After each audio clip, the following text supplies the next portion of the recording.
ಯಾಕೋಬ 4:8. ದೇವರ ಸಮೀಪಕ್ಕೆ ಬಂದಿರಿ, ಆಗ ಆತ ನಿಮ್ಮ ಸಮೀಪಕ್ಕೆ ಬರುವನು. ಪಾಪಿಗಳೇ, ನಿಮ್ಮ ಕೈಗಳನ್ನು ಶುಚಿ ಮಾಡಿಕೊಳ್ಳಿರಿ, 2 ಮನಸ್ಸುಳ್ಳವರೇ, ನಿಮ್ಮ ಹೃದಯಗಳನ್ನು ನಿರ್ಮಲ ಮಾಡಿಕೊಳ್ಳಿರಿ.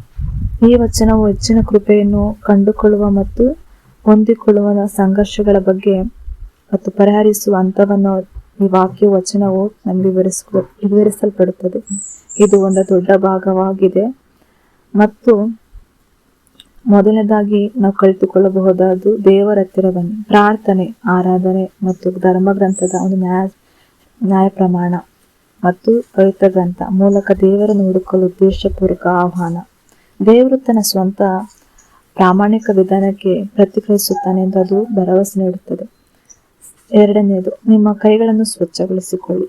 ಇದು ದೇಹದ ಕ್ರಿಯೆಗಳನ್ನು ಸೂಚಿಸುತ್ತದೆ. ಇದು ಪಾಪಿಗಳು ಪಾಪದ ನಡವಳಿಕೆ ಮತ್ತು ಪ್ರಾಯೋಗಿಕ ಅವಿಧೇಯತೆಯಿಂದ ದೂರ ಸರಿಯಲು ಕರೆಯಾಗಿದೆ. 3ನೇದು, ನಿಮ್ಮ ಹೃದಯಗಳನ್ನು ಶುದ್ಧೀಕರಿಸಿಕೊಳ್ಳಿ. ಇದು ಆತ್ಮಿಕವಾಗಿ ಉದ್ದೇಶಗಳನ್ನು ತಿಳಿಸುತ್ತದೆ. ಇದು ಆತ್ಮಿಕ ಪರಿಸ್ಥಿತಿ ಮತ್ತು ಪ್ರಾಮಾಣಿಕ ಪೂರ್ಣ ಹೃದಯದ ಭಕ್ತಿಯ ಅಗತ್ಯದ ಮೇಲೆ ಒಂದು ನೋಡಿಕೊಳ್ಳಬೇಕು. ಮತ್ತು 4ನೇದು, 2 ಮನಸ್ಸುಳ್ಳವರು. ದೇವರು ಮತ್ತು ಲೋಕ ಎರಡನ್ನೂ ಒಂದೇ ಸಮಯದಲ್ಲಿ ಪ್ರೀತಿಸಲು ಪ್ರಯತ್ನಿಸುತ್ತದೆ. ಆದರೆ ನಾವು ಅದೇ ರೀತಿಯಾಗಿ ಮಾಡದೆ ನಾವು ಆತ್ಮಿಕವಾದ ಸಂಬಂಧವಾಗಿ ನಾವು ಎದು ನೋಡುವಂತರಾಗಿರ್ಬೇಕು.